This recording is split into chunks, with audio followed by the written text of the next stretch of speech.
గురుడు కానీ అఖండమైన ఎరుకను లేకుండా చేసే తత్వటువంటి గురువు సద్గురు. అది గురువు అఖండమైన ఎరుక మనకి చెప్తాడు, కానీ సద్గురు పూర్ణ జ్ఞానం బోధించేటువంటి దాన్ని లేకుండా చేసేటువంటి సద్గురు అవుతాడు.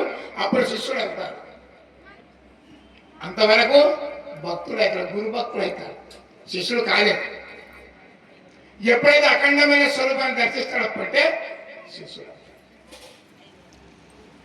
ఆ అఖండ జ్ఞానం కూడా కాదు, అది ఆ స్వస్వరూపము. దానికి ఏమైనా మూలం ఉందని స్వామి అయినప్పుడు అప్పుడు అనాలి. మూలం లేని గుర్తెరిగే జ్ఞానం లేదని అప్పుడు అనాలి. దాని పిండాండంలో ఇది, బ్రహ్మాండంలో మూలం లేని ఈ గుర్తెరిగే శరీరం. ఈ గుర్తెరిగిన సత్తా ఎవరిచ్చారు ఈ జ్ఞానానికి? కూటస్థుడు. దానికే మన మూలం ఉందా అని విచారించినప్పుడే పూర్ణబోధకు అధికారి అవుతాడు. ఎందుకనికే పూర్ణ బోధకు బహుజన్మ పుణ్యవచము చేత పుట్టవలేదు.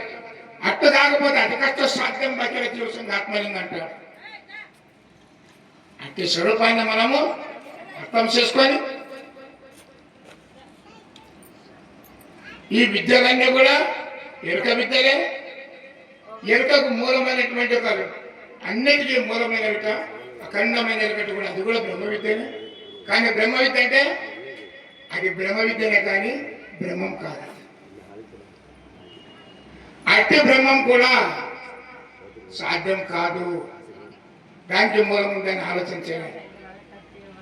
ఏ దానికి మూలం ఉందో ఆలోచించాలి. విద్యాంతం బ్రహ్మ విద్యాంతం వార్తికాంతం అగోచరం పూర్ణబోధ ప్రయోగశాల సుశిష్య ముహూర్తం అని చెప్తారు. 64 విద్యలన్నీ కూడా కోటి విద్యలు. ఈయన విద్యలకు మూలమైతే ఏమంటే బ్రహ్మ విద్య. అట్టి బ్రహ్మ విద్య విద్యాంతం 64 విద్యలు అయిన తర్వాత ఈ 64 విద్యలకి ఏం విద్య? బ్రహ్మ విద్య. మళ్ళీ బ్రహ్మ విద్యాంతం అని చెప్తారు. ఆ బ్రహ్మ కూడా అంతం కావాలి. దానికి ఎప్పుడంటారు? భ్రమేణాహం భ్రమేణత్వం భ్రమేణోపాసక జన భ్రమేణ ఈశ్వర భావత్వం బ్రహ్మమూలమిదం జగత్తు అని చెప్తారు. ఈ జగత్తు బ్రహ్మమంతా బ్రహ్మకి వచ్చింది. మరి బ్రహ్మ అంటే మనం మూలం ఉందా అని ఆలోచించేటువంటి సిద్ధాంతమే ఆ శరీరం నిజం గురించి చెప్పేది. అంటే బ్రహ్మకు మూలం ఏమైనా ఉందా అన్నప్పుడు తనకు మూలం లేదు అని గురువాక్యం ద్వారా విచారిస్తే బ్రహ్మ విద్యాంతం వార్తికాంతం అగోచరం. అప్పుడు వాక్కులకు మనసులకు అందనటువంటి సిద్ధాంతమే అవమానస గోచరమే. అప్పుడు పరిపూర్ణ బోధనటువంటి యొక్క అఖండ జ్ఞానానికి సిద్ధాంతం అని చెప్పి ఆశీర్వదించేటటువంటి వారు సద్గురువులు.